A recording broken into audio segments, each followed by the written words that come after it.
Olá, seguidores, tudo bem?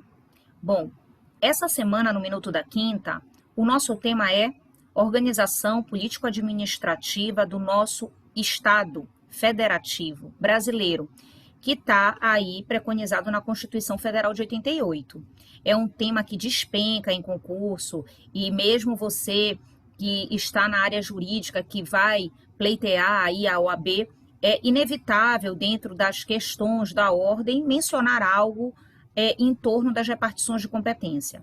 Bom, primeiro tem que ficar claro que essa repartição de competência, ela busca, como foco bem sintético, fazer com que haja a repartição entre a competência da União, que prioritariamente vai legislar no sentido de normas gerais, os estados, interesses regionais e os municípios, interesses locais. Nós nos balizamos na separação dos poderes, ou seja, poder executivo, legislativo e judiciário, tá? E lembrando que as competências, elas estão ligadas a algumas características. Como nós temos poderes harmônicos e independentes entre si, significa dizer que os entes federativos possuem competência para autolegislarem, se auto-organizarem e se auto-administrarem. Dentro dessa auto-administração, ela vai envolver competências tanto tributárias, legislativas, quanto competências aí também que nós falamos materiais, ok?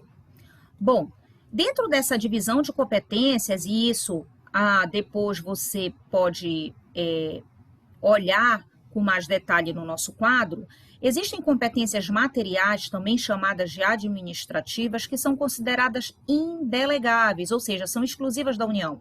Estão preconizadas no artigo 21 da Constituição Federal.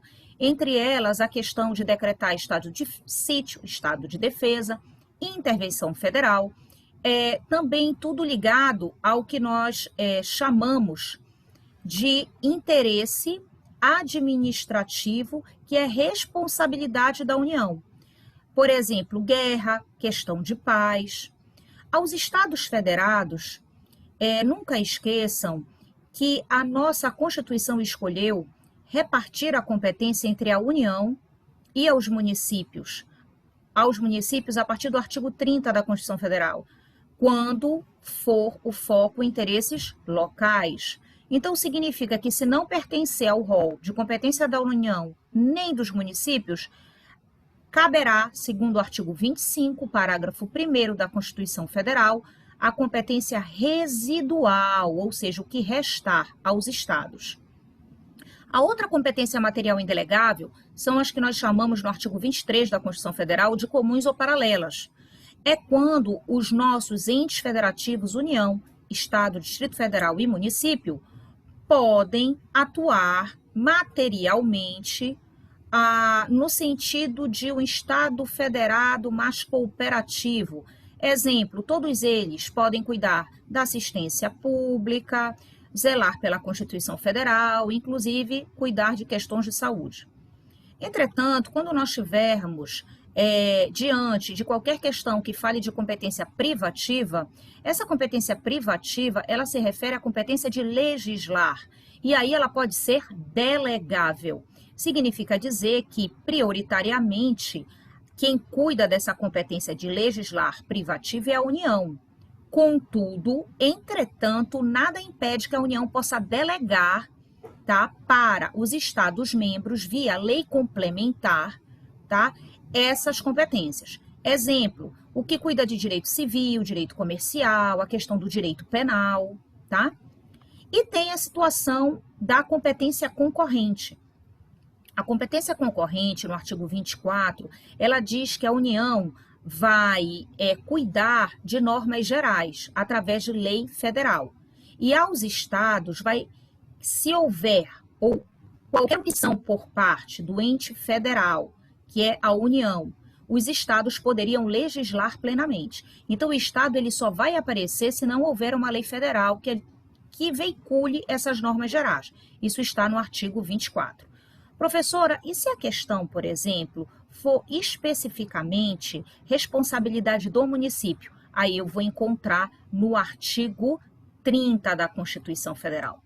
A pergunta é, independente dela ser privativa, concorrente, material, seria inevitável a ocorrência de conflitos? Resposta sim.